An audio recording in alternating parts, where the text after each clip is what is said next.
Mbak kamu belum standby sih, ini belum ada yang datang. Itu rasanya kayak jantung. Serius deh. Rasanya kayak jantung. Lo kehilangan job karena lo telat bales. Hai singers, ketemu lagi dengan saya Indra Aziz di Vokal Plus Bebaskan Suaramu. Hari ini kita kedatangan Kak Ade Fabiola, seorang singer, songwriter dan juga vocal director dan juga tukang masak ya. Iya.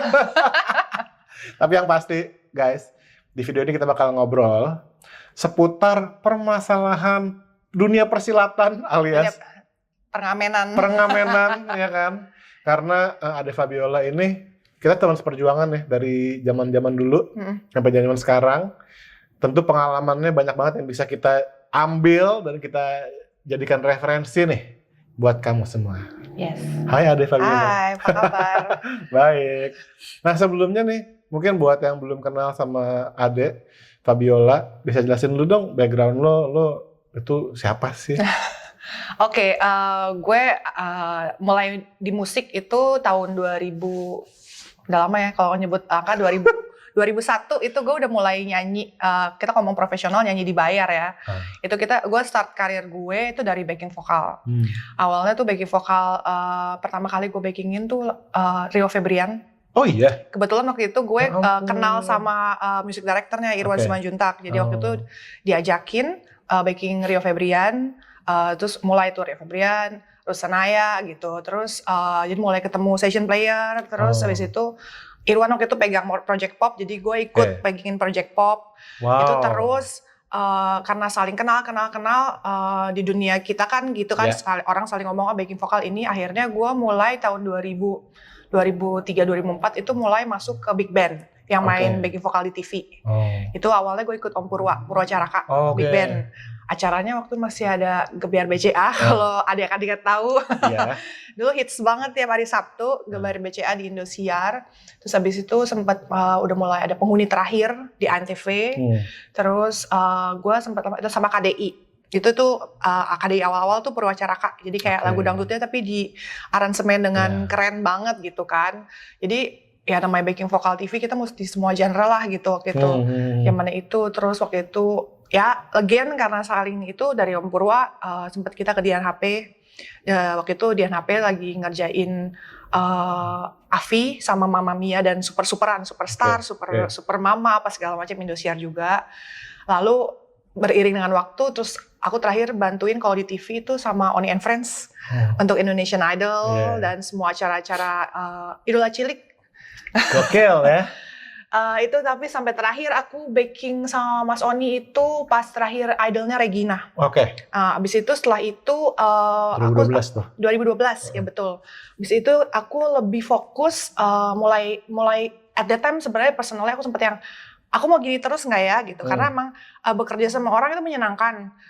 Kita get to know banyak musisi lain, terus jobnya juga beraneka ragam masuk di TV, kayak tanggung jawabnya juga sebatas kita baking doang gitu. Tapi at that time aku kayak I want more than this, kayak nggak mau terusan nunggu job, ada jadwal nggak gitu, kayak yang I think gue pengen create something yang gue bisa punya kerjaan sendiri gitu, ngerasain manage semua sendiri. Jadi kayak dari tahun 2012 itu aku mulai banyak nyanyi yang mulai solo. Dan itu transisinya lumayan ya, karena kita terbiasa tanggung jawab backing vokal, terus ke frontliner itu adjust banget. Ngurus sendiri? Enggak sih, awal-awal gue ikut bantuin wedding, bantuin band temen, terus masuk ke wedding entertainment gitu. Tapi emang secara tekniknya sama mentalnya itu juga beda banget gitu. Kayak dulu kan kita backing vokal setampil-tampilnya, tapi kan tanggung jawabnya agak sedikit di belakang gitu. Begitu jadi frontliner is a whole different thing. Lo harus mulai mikirin tentang apa yang lo selalu bilang, ciri khas, ciri khas suara lo, ciri khas penampilan, semuanya gitu. Harus dipikirin. Jadi mulai 2012 itu gue mulai udah fokus solo, ibaratnya udah jadi penyanyi sendiri, bukan backing vokal. Walaupun masih membantu beberapa project lah gitu, kayak misalnya Nikita Dompas, Sondrenalin, Andin, konser gitu, aku masih bantuin. Sampai sekarang sebenarnya kalau masih dibantuin baking masih mau-mau aja, tapi kadang-kadang orang kayak, lo masih mau baking gitu. I think it's fine gitu, itu menyenangkan juga sih jadi baking vokal gitu. Itu sampai yang sekarang Start 2014 itu gue decide untuk punya nama sendiri gitu. Fabulous Music. Fabulous Music gitu. Itu juga yang kasih Aksan sebenarnya. Oh gitu. At the time gue main di Largo. Oke. Terus is a new band gitu kan. Terus namanya apa ya Mas gitu. Terus dia apa ya, terus dia bilang kayak udah Fabulous aja. Kan lo selalu bikin aransemen sendiri tuh, bawain lagu apa dibikin ala lo, jadi ke Fabiolaan jadi Fabulous aja. Asik. Gitu. Jadi itu namanya dari Mas Aksan. Sampai sekarang berarti. Sampai sekarang masih dipakai namanya. Masih aku pakai gitu, karena itu juga tempat reguleran pertamanya Fabulous juga gitu. Kita start dari Largo, terus pelan-pelan di tempat-tempat Jakarta sampai sekarang gitu. Udah mau 10 tahun ini udah 10 tahun gitu. Kita pernah main bareng waktu itu di ini nggak sih di Bass. Iya. Yes. Ya kan? Waktu itu aku lagi main Mandi Kita. Itu juga, tapi bukan sama Fabulous, itu lagi aku featuring aja gitu. Sama ini yang di Kuningan. Ya itu di Kuningan yang Bass. Apa namanya? Bass kayak di atas. Bass kayak. Oh iya. Iya. Enggak, bukan itu. Iya. Itu. Oke, anyway. Oke, so teman-teman seperti udah kalian dengerin ya. Pengalamannya Ade Fabiola ini banyak banget. Ya itu makanya gue pengen ngajak lo ngobrol. Biar teman-teman nih, terutama yang baru mau terjun ya ke dunia pernyanyian, mereka juga ada bayangan kalau pekerjaan kita ini banyak banget ininya bidangnya. Iya, nggak cuma nyanyi doang ibaratnya. Betul, nggak cuma nyanyi doang dan nggak cuma yang kita lihat di TV atau misalnya artis dalam pengertian yang kita sebutin gitu ya. Maksudnya banyak banget bidang-bidang yang bisa kita jalanin. Kalau misalkan kayak saya gitu kan, ngajar gitu misalkan. Ada yang nyanyi di ngisi buat iklan kayak misalnya. Jadi itu yang pengen gue ngomongin. Nah, sekarang berarti kesibukan lo, by the way, congrats single yang kemarin. Iya. Itu pertengahan tahun apa akhir tahun ya? Single itu sebenarnya aku udah pernah bikin single dan EP dulu 2016, tapi itu collab sama DJ. Tapi bener-bener yang kemarin nama sendiri kayak bener-bener sendiri gitu. Itu 2022 akhir itu single judulnya Love Phobia. Di akhir pandemi itu ya? Iya, bener-bener yang pembukaan 2022 itu. Terus tahun lalu juga jadi lagu yang sama aku bikin EP 3 lagu versi remix. Jadi di remix sama DJ. Itu bukan kebiasaan di sini sih ya di remix gitu, tapi yang emang aku pengen bikin aja sesuatu. Jadi kayak maksudnya bisa dipasang sama DJ juga, nggak hanya di radio doang. Lagunya nulis sendiri? Nah kebetulan lagu yang kemarin Love Phobia aku dibantuin sama Uap Widya. Kan karena temen, terus waktu pandemi kita curhat-curhatan. Itu sebenarnya dari curhat terus yang aku punya lagu ini Kak, kayaknya cocok nih sama kamu gitu. Awalnya itu. Terus musiknya aku dibantu sama temanku Tommy Pratomo, itu pemain saksofon yang kebetulan reguler dia juga main sama aku. Jadi kayak dia udah tahu ciri khas suaraku, jadi udah tahu musiknya gue tuh gimana, jadi enak gitu. Tapi Bang ya deh, maksud gue kayak kan banyak teman-teman tuh nanya gimana sih caranya bisa bikin single, bikin lagu dan punya karya gitu. Nah, kalau misalkan seseorang tuh belum bergaul di lingkungan musik, belum punya teman-teman di musik yang susah gimana ya nggak sih? Susah. Maksudnya kalau mau langsung jadi kayak lo ngarepnya langsung jadi artis gitu, banyak hal ya. Kalau gue kan kemarin mencoba untuk jadi independent music, jadi indie gitu ya, mengerjakan semuanya sendiri. Banyak jalan itu bisa lo jadi indie, atau misalnya lo bisa ngerjain musik lo sendiri, lo produce sendiri sampai naik ke platform. Tapi lainnya juga bisa menemukan investor atau produser gitu yang mau produce lo itu juga bisa. Tapi selain itu nomor satu ya linknya, lo mesti banyak bergaul juga sama teman-teman musisi. Itu dia. Karena dia jadi tahu kira-kira mana orang-orang yang musiknya tuh sama apa yang lo pengen bikin gitu. Makanya kalau misalkan seorang kayak belum pernah bergaul dengan musik, belum pernah main di mana-mana, bantuin temen ngeband segala macam, tahu-tahu mau bikin sesuatu pasti agak repot sih. Awal-awal repot karena bingung gitu nentuin siapa ya gitu. Nggak jarang juga tiba-tiba pas keluar hasilnya tidak sesuai dengan yang kita pengen gitu. Kayak sebenarnya sih sama aja kayak ke diri sendiri ya, nggak hanya ke musik, kerjaan apapun. Once kita tahu kita tuh gimana, bagusnya kita di mana, nilai plusnya, nilai minusnya, and then we know mesti gue cari orang yang kayak gimana ya gitu. Kan banyak soalnya ada yang kayak gue cuma bisa nyanyi doang, tapi gue nggak tahu lagu yang bagus untuk gue tuh yang model kayak gimana. Itu gue juga perlu ada masanya kok gue melewati itu. Apalagi gue kan banyak nyanyi backing vokal kan semua genre. Jadi kayak gue paling bagus, suara gue paling perfect itu di jenis musik yang apa ya sebenarnya untuk gitu. mendapatkan itu untuk mendapatkan itu lo beneran mesti mencoba semua sih, main sama banyak orang, dengerin banyak referensi gitu. Gitu. Kadang-kadang apa yang kita suka denger belum tentu itu yang cocok juga untuk kita. Gitu. Apalagi kalau kita mau ngomongin karir ya Ziz gitu. Nah, itu gitu. Nah, kemarin ada postingan di Instagram nih deh dari Overheard musisi. Iya, itu aku suka denger, lihat juga itu. Nanti kita tampilin postingan di sini. Dia bilang apa yang bisa bikin seorang musisi itu lebih laku gitu. Terus gue kan komen, satu banyak teman, dua gue bilang jangan suka ngilang, suka telat kayak gitu-gitu kan. Nah, terus lo nambahin kan? Lo nambahin apa waktu itu? Gue nambahin nomor 3, itu gue setuju sama lo 1 dan 2. 3, jangan malas ngulik. Nah, maksudnya apa tuh deh? Nah, kalau misalnya anak-anak tahu lah ya, pasti kalau anak-anak yang udah biasa main session player, wedding ataupun main reguler, kita ngulik itu bahasa untuk melajarin lagu-lagu baru. Mau lagu baru atau mau lagu lama, tapi jangan pernah malas kalau misalnya especially kalau teman-teman kan pasti memulai karir banyak yang lewat gig wedding ya. Gig wedding tuh suka ada requestnya sometimes kita main 2 jam tuh 10-20 lagu. Menurut aku sih yang pernah nyanyi kayak backing vokal dulu kita idol gitu, kita bisa ngulik 40 laguan gitu untuk satu episode. Tapi maksud gue belajarin lagu, maksudnya ngulik bukan berdasarkan ini chordnya gini-gini, enggak, ngulik detailnya gitu. Ini soundnya gimana, apalagi musisi ya, ini soundnya gimana, apa segala macam. Itu tuh penting gitu.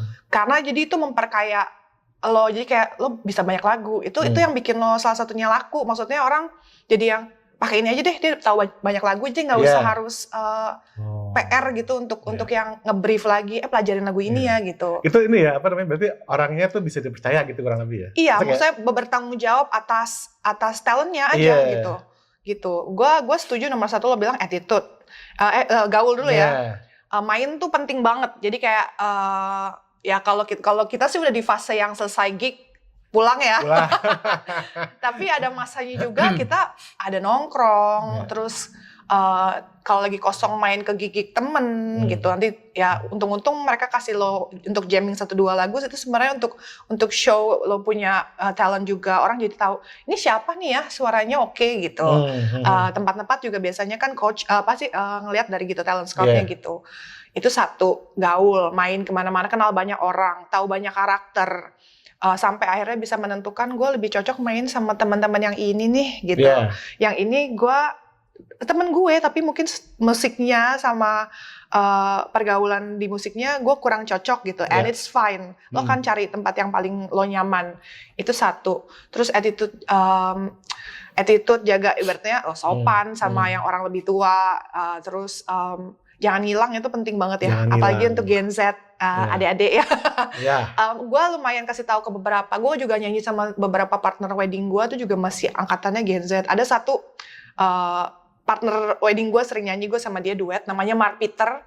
Pas udah ngobrol ternyata dulu gue backingin dia waktu dia ikut Avi Junior. Ya ampun, Avi Junior. Jadi kayak dulu dia masih kecil, gue udah backingin dia nyanyi di TV gitu. Jadi abis sekarang jadi partner wedding di panggung gitu. Jadi gue selalu ingetin ke mereka juga gitu. Karena anak Gen Z tuh suka males banget fast respon ya di WhatsApp. Gue bilang gitu. Gue selalu bilang kayak until kalian punya manajer sendiri yang balesin WhatsApp kalian, jangan jadi orang yang late respon. Maksudnya orang, apalagi orang kerjaan. Jadi jangan sampai orang I like your voice tapi gue males dealing sama lo gitu. Sebenarnya karena lo lama dikasih tahu apa tuh responnya lama gitu. In this business, apalagi zaman sekarang option penyanyi tuh banyak banget. Jangan sampai 1-2 menit yang sebenarnya dia mau kasih ke lo, karena lo lama kasih jawabannya, lo jadi kasih ke orang lain gitu. Bisa gitu deh. Bisa, karena lo kehilangan job karena lo telat bales gitu. Gue sering, karena biasanya misalnya gue mau nyari pengganti untuk basis gue lagi izin gitu. gue kan siapa ya gitu, gue nanya ke 2-3 orang, ya duluan aja siapa yang bales duluan, itu rezekinya dia. Sebenarnya itu sih gitu, maksud dari situ aja orangnya fast respon apa, berarti kayak yang lo niat gitu untuk kerja gitu. Satunya itu, at least gue juga bilang kalau sampai kalian lagi sibuk, lagi mengerjakan hal yang lain, belum bisa konsentrasi bales, sekarang di WhatsApp lo bisa kok setting sorry lagi gini kalau penting banget apa, itu kan bisa otomatis juga gitu. Banyak cara loh untuk ngasih tahu orang kalau I will be back to you shortly, gue lagi ngerjain sesuatu gitu. Bilang aja gitu. Bilang aja bisa kok. Mbak aku boleh balas nggak 10 menit lagi, gue lagi nyetir atau apa. Ya, tapi kita tahu kalau misalnya pertanyaan kita lo itu direspon gitu. Itu penting banget. Penting banget gitu. Jangan sampai lo kadang telat bales, kerjaan melayang gitu. Kerjaan melayang. Oke. Gitu. Dek, pernah inget nggak? Gue pernah bikin satu posting video yang akhirnya tuh banyak banget menimbulkan kekisruhan. Yes.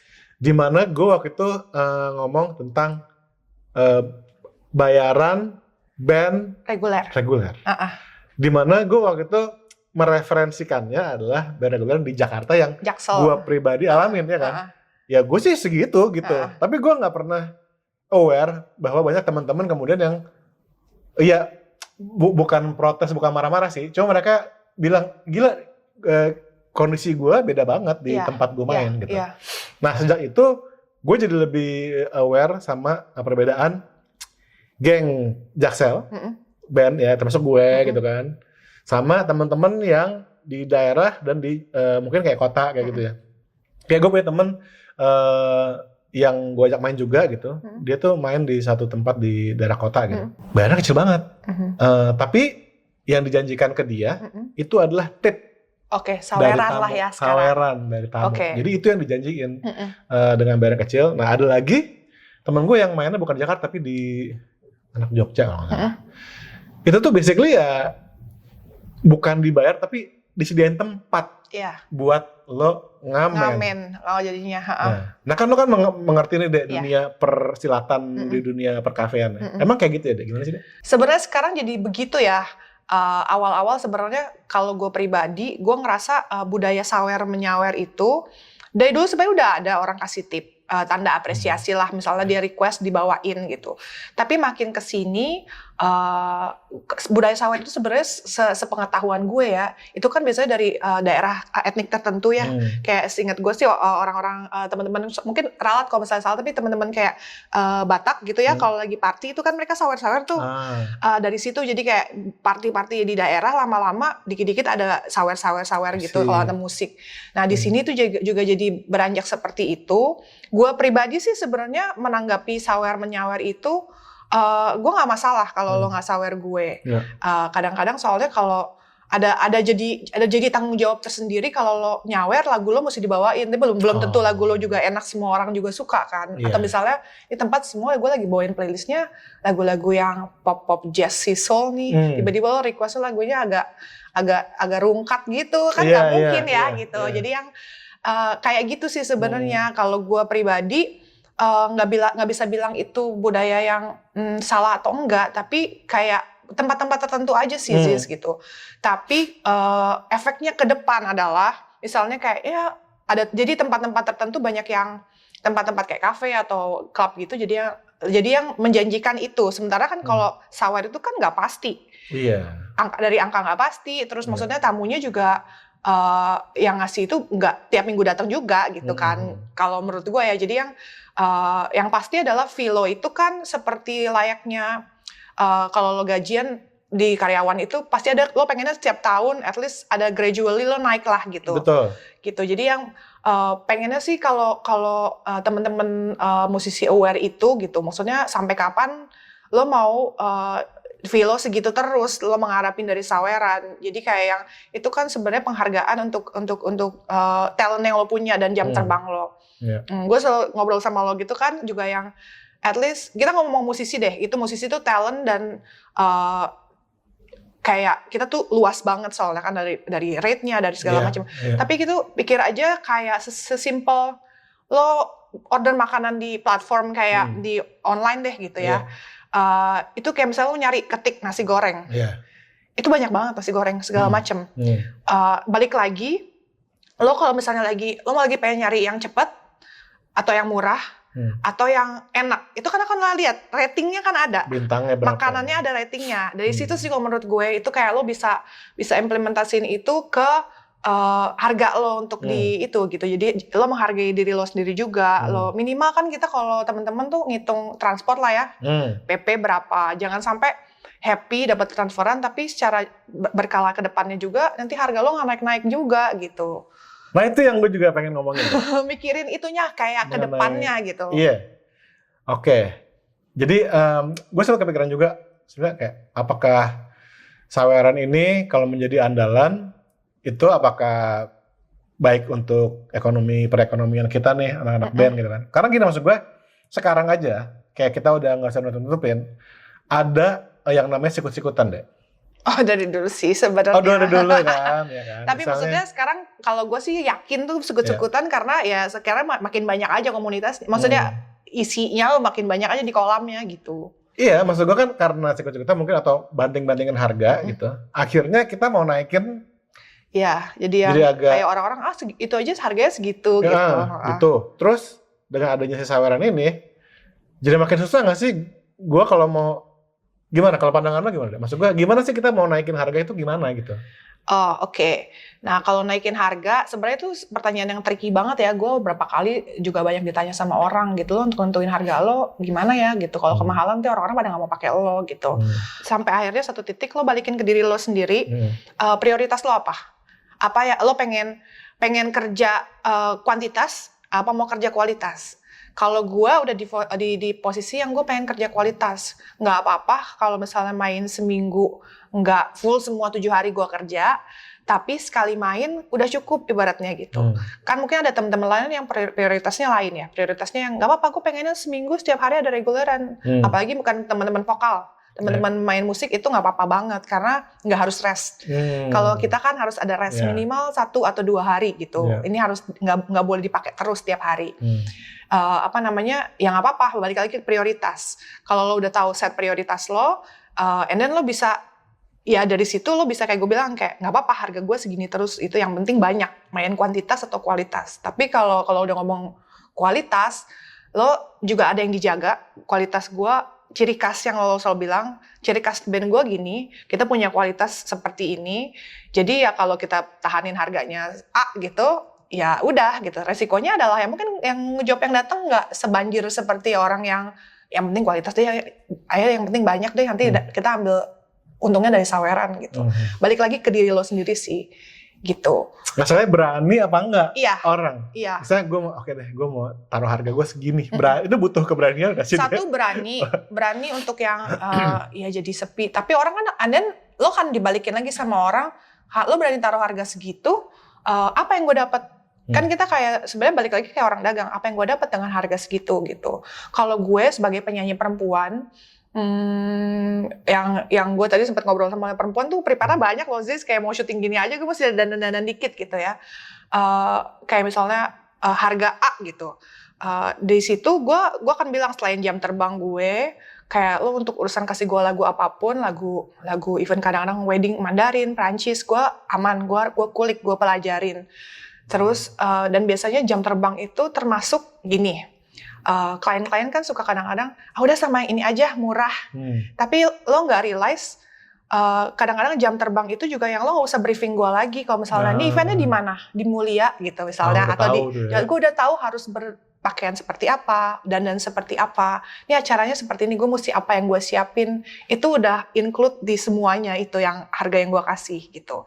Jadi kadang-kadang kalau lo sekarang di event mungkin kalau cowok nggak terlalu mengalami ini ya, tapi kalau untuk talent perempuan, MC, singer, itu kalau di event sering banget dari event organizer atau WO, Mbak boleh kirimin foto dressnya nggak, bajunya yang mau dipakai nggak?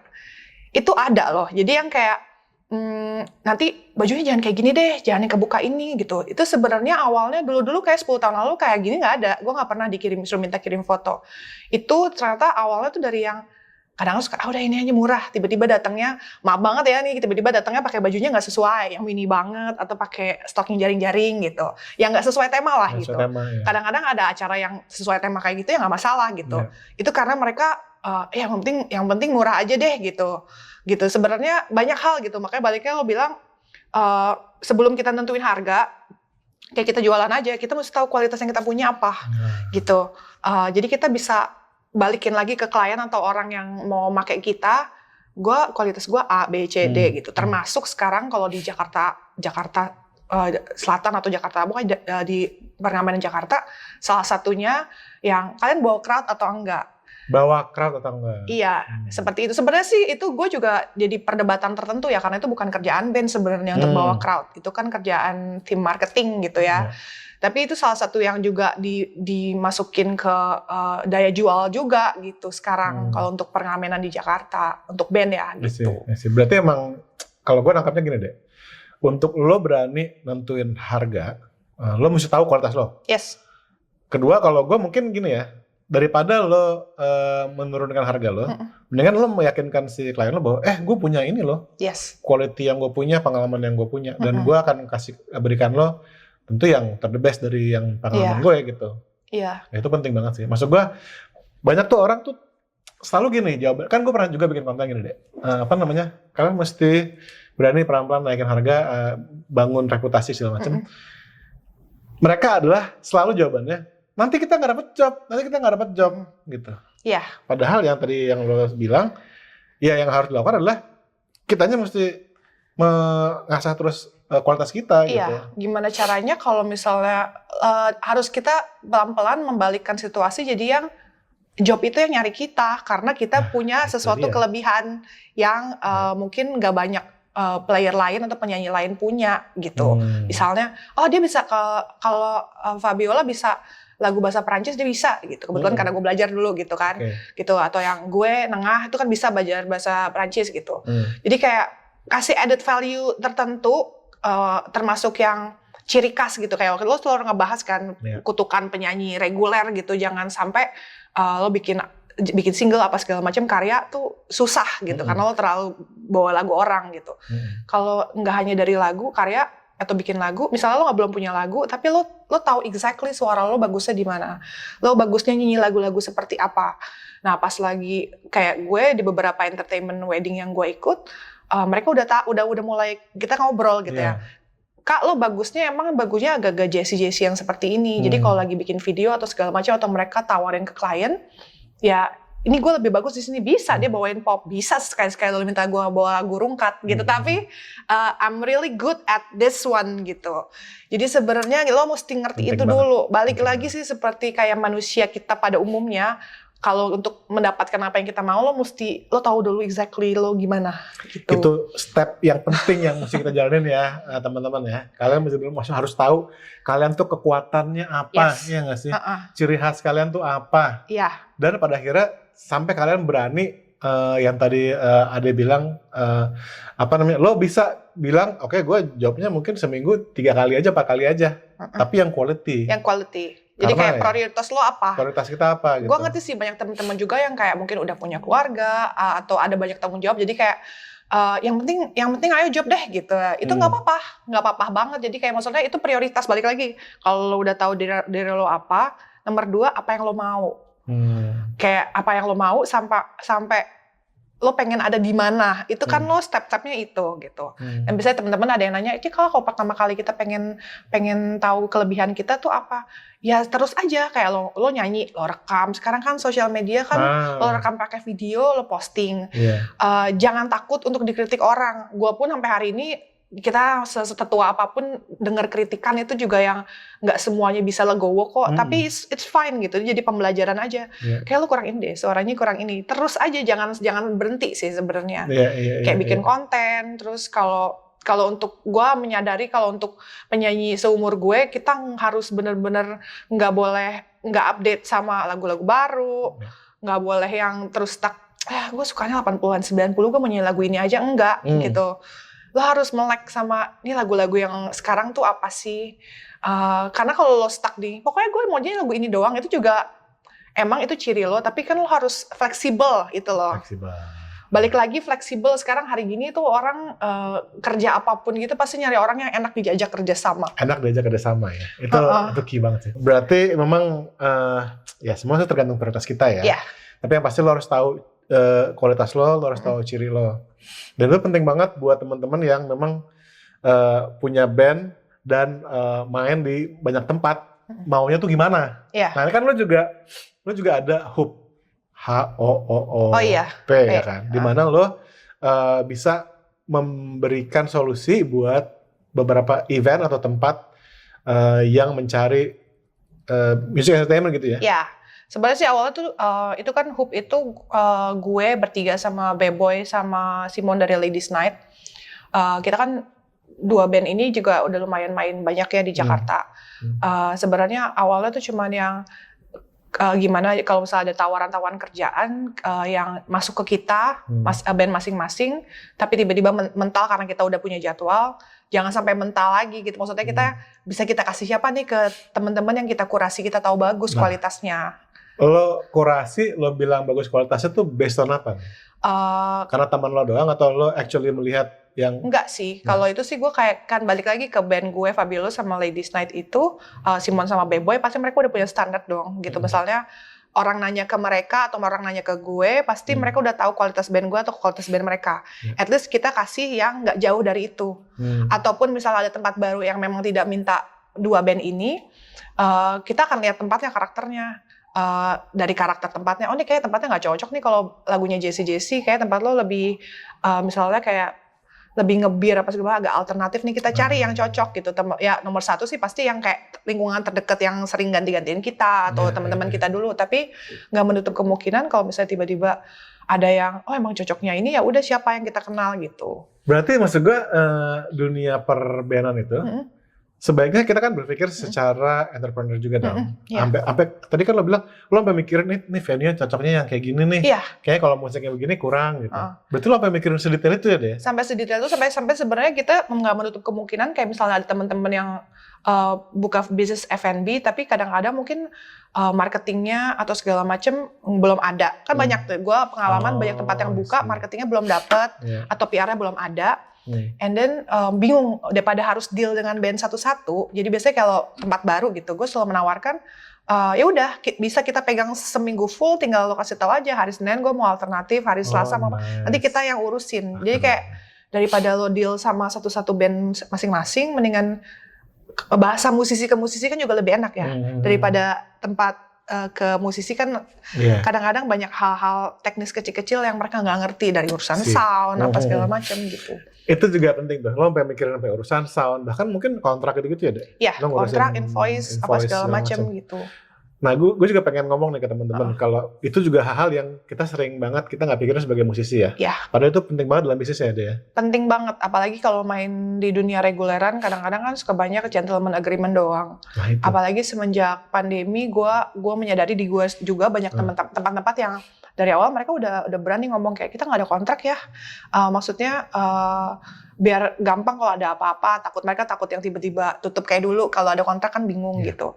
Tapi and then kita juga punya kekuatan walaupun mereka nggak kasih kontrak, at least kita bisa pegang omongan yang kayak oke, tapi boleh nggak ini untuk biasanya gue selalu ngajarin nggak ada kontrak nggak apa-apa, tapi lo pegang satu orang, at least kasih mereka pengertian kalau at least kasih 1 bulan, misalnya lo mau selesaiin kita di bulan April, di akhir Maret lo udah ngomong ke kita nanti April kita udahan ya gitu. Jadi ada 1 bulan untuk kita cari outlet baru gitu. Maksudnya nggak tiba-tiba kayak hari ini kita Jumat main terus malamnya dikasih tahu minggu depan nggak main ya gitu. Gue pernah sih.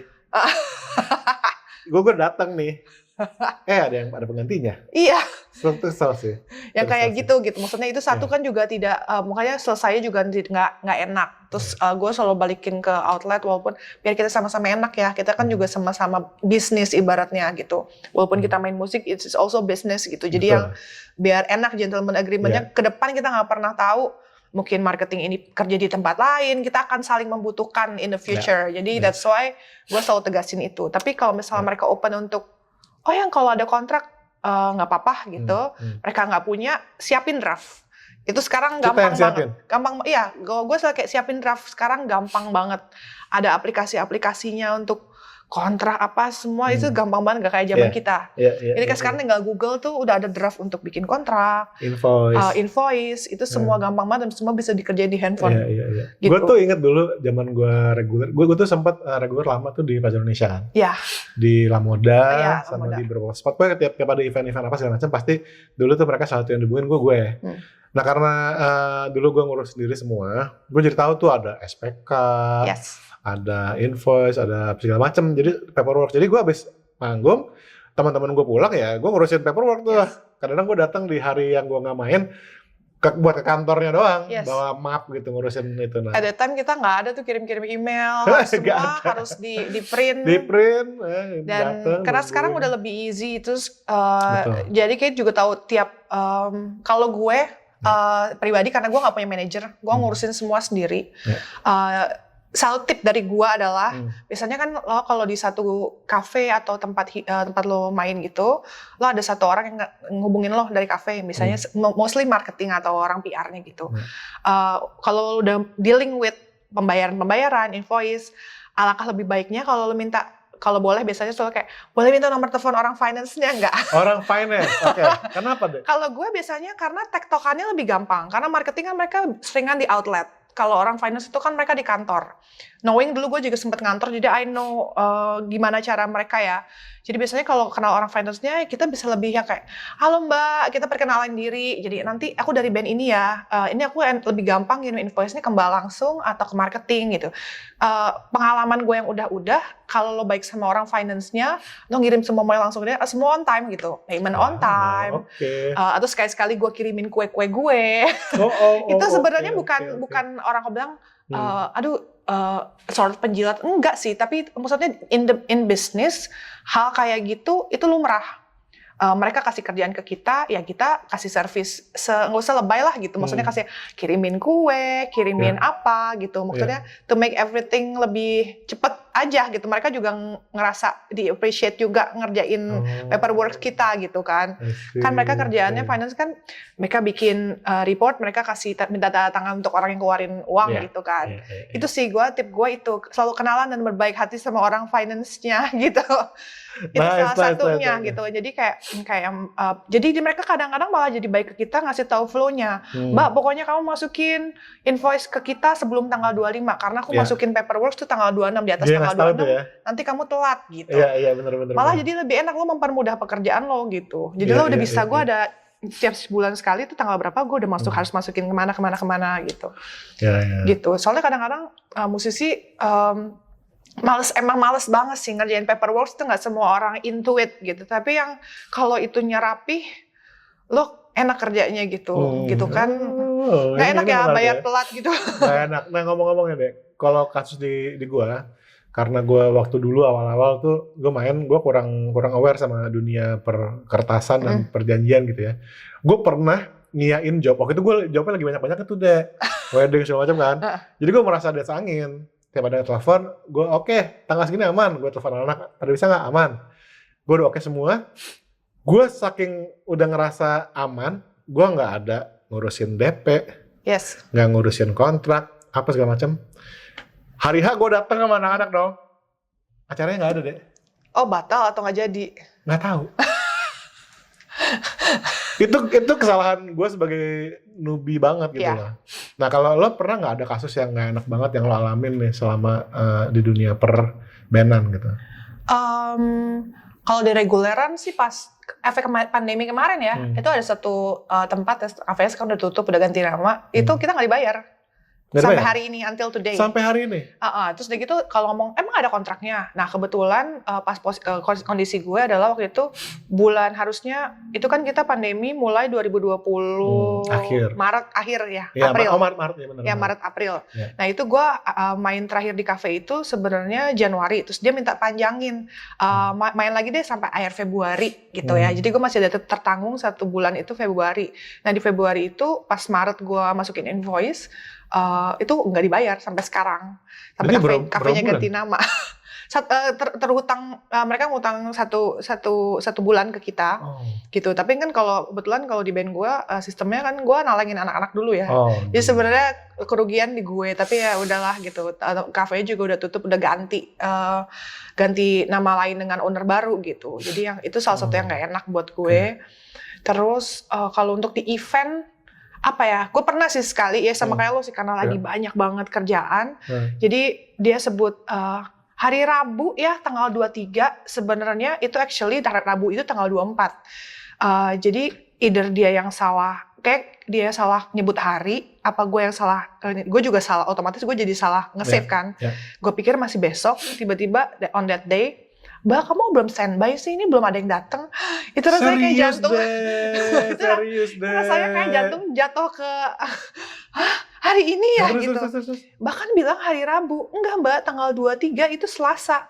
Ya tapi waktu itu iya dia salah nyebut hari. Gue juga salah nyebut, gue pikir Rabu. Tapi gue jadi kayak. Akhirnya gimana deh? Akhirnya itu kalau nggak salah acara fashion show brand gitu, nggak terlalu besar sih di cafe gitu. Akhirnya gue bilang boleh nggak rundownnya di switch. Jadi dia kan pengennya orang datang ada band ngiringin dulu baru fashion show. Jadi fashion show dulu, terus pas orang makan baru band mulai. Jadi kayak I'm really late. Tapi yang akhirnya sih terselesaikan walaupun agak manyun sedikit kliennya. Iya. Oh my god. Tapi itu pengalaman banget sih. At that time sekarang gue kalau misalnya orang ngasih bilang nyebut Rabu ya tanggal 23, gue lihat kalender lagi. Oh bener Rabu tanggal 23. Bukan kadang-kadang orang nyebut Rabu, tapi ternyata Rabunya itu tanggal 24 gitu kan. Itu masalah tanggal sama jadwal tuh sensitif banget itu sensitif. Jadi gue kayak ya udah mendingan lo rempes deh. Tunggu cek dulu. Oh ya ini bener nih gitu. Terus lo masukin kalender. Sekarang udah banyak sih masukin di handphone aman gitu. Gue tahu sih rasanya. Gue tuh inget banget rasanya dulu zaman-zaman sering banyak main reguler gitu kan.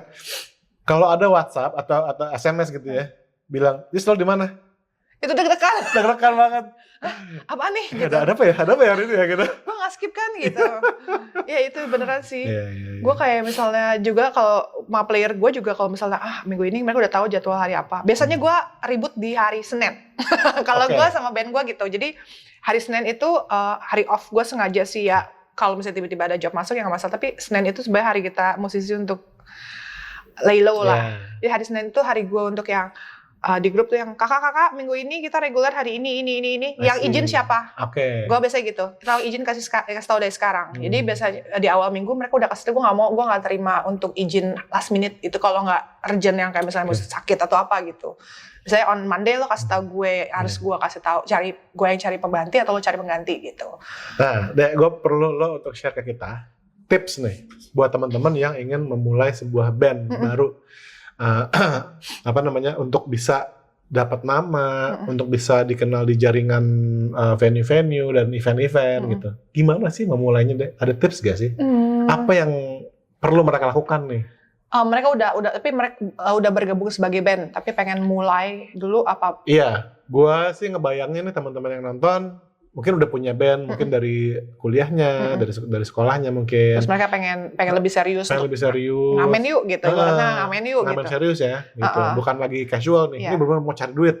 Iya. Kayak orang ya banyak sih pertanyaan ke gue gimana cara masuknya ke outlet itu gitu ya. Ada beberapa yang lo mesti kenalan sama ada orang-orang band yang udah jalan deh, kayak misalnya di Hoop ini kan sebenarnya kita beberapa yang udah jalan, lo nanya sama mereka gitu. Mau dong kalau misalnya jadwal lo ada yang bentrok atau misalnya hari yang orang minta lempar ke kita mau nggak gitu. Atau kalau misalnya individual lo yang lo prepare sebagai band adalah lo siapin yang bikin video aja dulu gitu. Paling gampang adalah gitu lo bikin video, taruh di YouTube, bikin IG-nya dulu. Sekarang banyak kan teman-teman aku lihat banget gitu kayak bikin IG band apa banyak banget. Every week itu pasti ada band baru gitu. Dari situ dulu konten, terus lama-lama sebenarnya kalau misalnya contoh gue di Jakarta Selatan, pasti kan teman-teman itu lagi ya gitu. Kalau pasti di antara satu band itu pasti ada satu yang anak lama lah gitu. Ya balik lagi kayak lo bilang kembali ke nomor satu pertemanan. Lo akan nyari teman-teman atau misalnya membuka celah, salah satunya adalah misalnya kayak band yang udah main banget, tapi kadang-kadang mereka suka bentrok event, cari pengganti. Boleh nggak dikasih kesempatan kalau misalnya tiba-tiba band lo lagi berhalangan cari pengganti, band kita yang main. Look, you can start from that juga gitu. Salah satunya itu gitu. Tapi gue tidak menyarankan banget. Waktu itu gue pernah dengar The Oversized Musician udah lama apa gimana ya. Jadi kayak jamming, biasa jamming kan penyanyi lah, atau misalnya kalau alat musik tertentu biasa acara jazz ya, jamming ya. Jamming tapi satu band dibawa gitu, kesannya kayak numpang manggung di gig orang, itu juga yang sebenarnya nggak disarankan juga gitu. Kecuali emang udah kenal sama teman-teman yang main, boleh nggak gue datang, gue ngejam satu lagu sama teman-teman gue. Maksudnya semuanya tuh balik lagi ke aturan nomor 2, attitude. Kalau lo ngomong dengan enak pasti bisa lah dikasih kesempatan gitu. Berarti network itu penting banget. Salah satunya nomor 1. Siap bantuin teman. Kalau misalnya gantiin segala macam, itu kan networking juga ya. Itu part of our branding untuk menaruh bendera kita di map gitu. Dan itu lo dites sebenarnya. Aman apa enggak lo ditaruh di situ. Kayak beberapa, gue masih kok beberapa misalnya gue sering dulu gantiin misalnya Bubu Giri gitu, kalau misalnya Bubu lagi berhalangan, terus gue lagi jadwalnya bisa, gue suka gantiin. Di situ kan juga dilihat, gue kalau kerja sama orang di luar tim gue itu aman nggak, kalau gig yang kayak gini lagu-lagunya aman nggak gitu. Itu kan orang juga mesti ngetes juga ya, karena kadang-kadang video YouTube rekaman sama medan langsung itu kan beda ya. Waktu itu juga pernah ada kasus tuh, wah ini band YouTube bagus banget, giliran live jelek banget gitu. Jadi emang itu harus ada itu juga. Yang ngejar jam terbang sih, mau nggak mau gitu. Bener, ngejar jam terbang. Ngejar jam terbang, soalnya ini luas banget sih, kayak orang jam terbang sih utama sih. Kalau misalnya lo udah punya jam terbang, itu yang udah paling gampang sih. Walaupun kayak misalnya gue, kalau misalnya lo search di YouTube, video gue nggak sebanyak, mungkin ada band lagi yang lebih banyak, lebih kayak rajin banget bikin konten di YouTube gitu. Tapi jam terbang emang nggak bohong. Gue balik lagi gitu. Nah sekarang gini deh, banyak penyanyi baru atau band baru itu mereka saking pengen mempromosikan materi mereka tuh bisa atau mau main nggak dibayar. Nah kalau menurut pandangan lo nih, ini buat teman-teman, main nggak dibayar itu worth it kalau apa? Worth it kalau menurut gue selagi misalnya lo dapat exposure-nya oke. Kalau kita exposure kan nomor 1 ya. Even artis yang kayak udah punya nama aja, untuk kayak misalnya let's say main di radio yang nanti dapat exposure apa segala macamnya lumayan bagus gitu. Oke lah, kita bisa pertimbangan itu. Tapi kalau misalnya kayak wedding, event yang sebenarnya itu private ya, itu kalau menurut gue menyayangkan banget. Jangan sampai lah lo nggak menerima bayaran gitu, karena demi untuk yang penting ada job dulu deh gitu. Lebih baik sih gitu, kayak misalnya kalau ada misalnya event radio apa atau event yang lumayan nih coveragenya bagus nih, itu exposure-nya ya udahlah gitu. Worth it ya? Tapi maksudnya lu juga hitung-hitungan juga, kayak nggak 1 jam kali ya gitu, paling 7 lagu, 10 lagu gitu. Berarti itu hitungannya kan lo ngitung studio latihan, ngitung taksi, ya kan, makan. Itu berarti hitungannya biaya ini ya, biaya marketing gitu ya, biaya promo kita ya. Gitu. Berarti emang itu bisa dilakukan teman-teman ya. Kalau misalnya itu, tapi ingat exposure-nya buat kita ini enggak, atau misalkan at least adalah kita, maksudnya segratis-gratisnya kita ada timbal baliknya apa gitu, kita dapat exposure. Nanti misalnya ini nanti yang datang tamu-tamunya apa, atau misalnya di sosial media nanti kita masukin di nama bandnya di flyers kita segala macam gitu. Itu bisa dipertimbangkan lah gitu. Tapi biasanya sih zaman sekarang catat ya. Zaman sekarang apalagi Jakarta itu kan teman-teman tinggalnya sekarang suka jauh-jauh banget. At least nggak segratis-gratisnya, at least kita bisa bilang kasih uang transport lah gitu. Itu tuh biasanya minimum banget lah gitu. Atau beberapa teman-teman lu kayak dibayar makanan dulu deh gitu.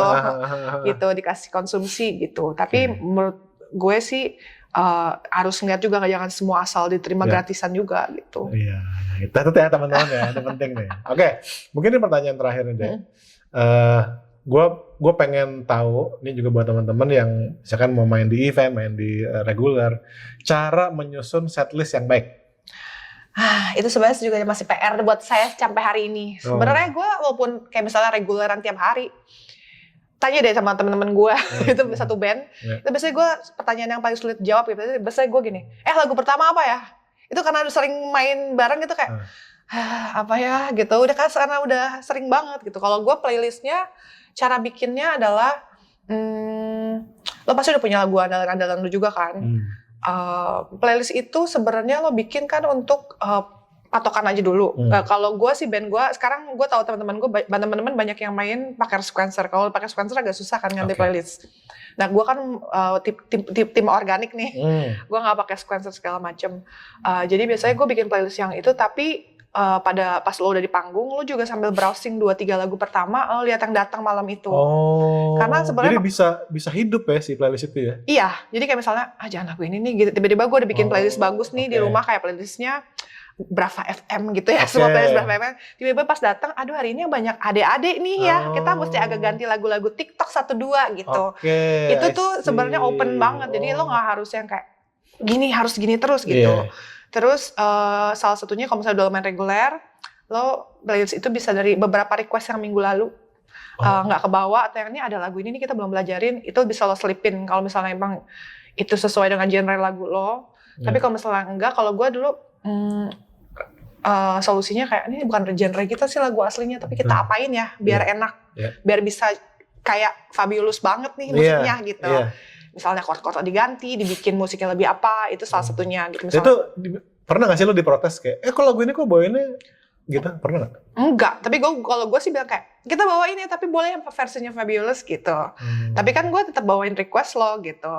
Tapi kan mereka juga akan, penonton juga akan lebih appreciate kalau oh ya ini bandnya emang begini nih gitu, bukan band yang. Jadi emang dari awal kita udah nunjukin kita emang punya ciri. Iya, gitu. punya ciri khas gitu. Soalnya waktu yang gue bilang, kalian mesti punya ciri khas, maksudnya ada lagu-lagu yang dibawain beda, terus beberapa yang protes bilang, tapi ntar diprotes sama audiensnya gitu. Tapi 1-2 lagu gini, jadi kayak lama-lama lo bisa ngelihat orang biasanya request lagu yang hore-hore nih misalnya kayak Berharap Tak Berpisah, Krisya.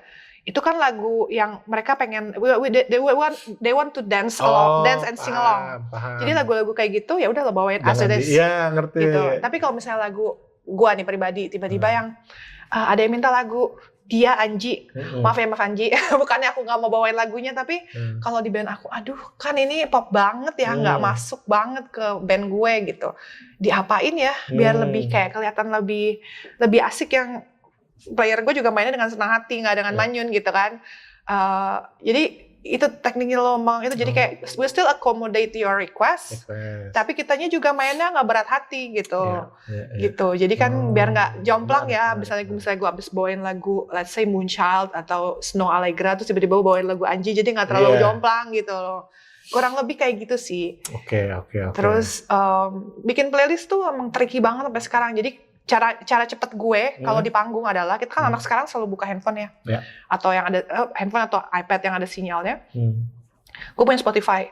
Biasanya nih kayak 1-2 lagu orang request, gue masukin tuh lagu ke Spotify, bikin playlist, new playlist gitu, masukin. Abis itu kan lo dapet referensi lagu di bawah, lagu apa aja dari situ. Dari situ kayak lo masukin 2-3 lagu di awal. Kalau Spotify itu kan bawahnya ada referensi apa. Jadi lo kadang-kadang lagu ini, kadang-kadang lagu banyak banget sampai kita bawain apa ya gitu. Jangan sampai itu lagi. Gue biasa cara cepet gitu. Ini abis dia barusan minta lagu September sama ini 2-3 lagu, terus gue rekomen lagunya. Oh iya lagu ini gitu. Itu pokoknya banyak caranya, itulah kurang lebih. Benar. Sama ngelihat biasanya bagus. bapak-bapak ini kita kasih lagu ini, dia ikut nyanyi. Oh dia suka nih berarti lagu-lagu yang model gini gitu. Kayak penyanyi tuh sebenarnya nyanyi bukan teknik doang. Jadi kalau sambil nyanyi lo sambil lihat ini orang nyanyi, ini orang berarti ini apa gitu. Jadi kayak gitu, ini umurannya kira-kira segini nih gitu. Itu banyak. Oh dia dikasih lagu Michael Rothrock yang gini, dia bisa nyanyi gitu. Berarti lagu angkatan segitu, abis ini kita toto lah berarti gitu loh. Wow, oke ya. Gitu. Benar-benar detail dan sensitif terhadap apa yang terjadi di audience. Jadi kayak nggak, kalau gue sih gitu ya kalau lagi live gitu. Jadi kayak yang aduh gue pengen bawa ini nih, kan ada kan kita pengen band gue hari ini bawa playlistnya ini nih gitu. 1-2 lagu, aduh nggak kena nih gitu. Atau mungkin awal-awal masih mereka sambil makan. Begitu di tengah-tengah, kayaknya mereka kasih lagu, oke, selipin 1 lagu Malik, 1 lagu Dewa. Oh mereka sukanya yang kayak gini, oke. Jadi kita udah langsung test the water juga ya? Tahu formulanya abis itu gitu. Itu kayak emang jam terbang sih. Kayak tiba-tiba yang kayak bisa lagu ini ganti gitu. Itu tuh emang harus latihan gitu. Kepekaan melihat situasi. Jadi kayak orang pikir, gue pikir beberapa temen gue pikir lo nyanyi gitu aja udah sesuai urutan. Enggak, gue nyanyi sambil lihat juga gitu. Nih, ini orang masih pengen ngobrol nih, kayak sebelah meja sebelah situ ada 2 meja lagi banyak ngomong nih gitu, meeting atau apa. Oke, slow down a bit dulu, jangan terlalu itu gitu. Oke, keren. Gitu, kurang lebih gitu. Oke deh, untuk menutup obrolan kita hari ini, yang panjang banget. Kasih tips dong. Oke, buat teman-teman itu kan khususnya ya, gue yakin banyak banget teman-teman di sini yang pengen terjun mulai menjadikan suaranya itu untuk lahan cari duit. Gitu. Tipsnya adalah untuk yang teman-teman penyanyi ya, terutama ya. Kalau untuk teman-teman penyanyi, pokoknya jangan pernah berhenti untuk explore. Maksudnya kayak yang walaupun udah kerjaannya banyak, tapi explore terus apa ya yang gue bisa belajar terus. Pokoknya jangan berhenti belajar. Kayak gue ngeliat Aziz juga tiap hari konten lo juga yang terus lo explore gitu ya untuk hal yang bisa dipelajarin. Jangan malas belajar lagu gitu. Maksudnya explore terus. Tapi kalau singer terutama juga ingat istirahat. Karena gue suka ngeliat kayak untuk teman-teman yang masih muda-muda singer, emang sih kayak misalnya job lagi banyak tuh kayak semua pengen diambil gitu. Oh bisa, tapi ingat istirahat, jangan sampai aduh suara aku habis nih, aku serak nih, aku nggak prima gitu, aku batuk-batuk gitu. Harus ingat juga untuk rest itu at least seminimumnya seminggu sekali. Lo ada hari yang bener-bener lo nggak nyanyi, lo bener-bener olahraga, tidur seharian itu nggak masalah. Tapi ingat untuk istirahat gitu. Seperlu-perlunya kita cari duit, tapi kita juga modalnya ini. Kalau teman-teman musisi yang lain, senarnya putus bisa beli lagi. Kita ini gitu. Modal utama dan terutama gitu. Karena kita pengen suara kita bisa dipakai untuk 10-20 tahun ke depan gitu. Jangan sekarang doang buat teman-teman yang masih muda-muda nih gitu. Itu ingat istirahat, terus explore terus. Ya itu sih sebenarnya, jangan berhenti belajar sama attitude itu, sama kayak 1, 2, 3 itu yang Aziz bilang gitu. Nomor 1 banyak gaul, 2 attitude gitu. Attitude dalam artian ya kasih ke para pemberi kerja tuh yang kayak ada sopan santunnya, fast respon, segala macam gitu. Tahu lah untuk nempatin diri gitu. Jadi orang yang fleksibel, diajak kerja sama. Ada rundown kita mesti standby jam segini, ya ikutin aja lah gitu. It's not every day kan. Ya maksudnya kadang-kadang kita kayak, aduh acaranya masih jam 7, kenapa jam 4 mesti datang sih gitu kan. Harus ada gitu-gitunya lah, namanya seniman gitu. Tapi back again, ini kerjaan. Ya udah itu paling berapa sih event, 4 jam kan paling total gitu. Ya ikutin aja, it's not every day gitu. Kadang-kadang ada klien yang santai, acara jam 7 datang jam 6 aja gitu. Ada tapi lain waktu ada yang klien pengen kita dari jam 3 udah ada di venue ya udahlah, ikutin aja gitu. Just be flexible, enak diajak kerja sama gitu. Ini basically ya kita berbisnis ya kan? Iya, itu bisnis. Kita kan penyanyi, tapi kita juga memanage teman-teman, memanage keuangan dan segala macam. Iya itu. Thank you banget Ade Fabiola udah mampir ke Indonesia Vocal Studio dan memberikan banyak insight dan juga pengalaman yang mana menurut saya teman-teman itu penting banget buat teman-teman biar terjun ke dunia persilatan band itu. Jangan sampai salah melangkah. Gitu. Yes, salah melangkah. Sebenarnya juga kalau nih ya, misalnya sampai teman-teman ngerasa, aduh gue salah langkah, itu nggak pernah ada namanya dead end. Gitu. Kalau gue kayak I encourage everybody untuk nggak pernah dead end. Selalu ada cara untuk even you turn atau lo start over dari awal itu bisa. Jadi and then again cari komunitas yang baik, yang make you grow. Dan satu lagi yang paling terutama ada knowing yourself dulu. Pokoknya nomor 1 itu deh, lo tuh orangnya gimana, vokal lo tuh gimana, kelebihan gue apa, kekurangan apa yang gue suka, apa yang gue gak suka, apa yang gue mau, itu lo cari dulu. Sampai begitu lo udah tahu, and then lo tahu lo mau kemana ngelangkahnya. Itu tuh gampang banget, dari situ tuh kayak udah everything so easy. Gitu. Know yourself ya? Know yourself dulu, know yourself, know your voice. Yes, thank you so much Ade. Yes. Kita mesti ngomong sama-sama bebaskan suaramu. Yes. Oke? 1, 2, 3. Bebaskan suaramu.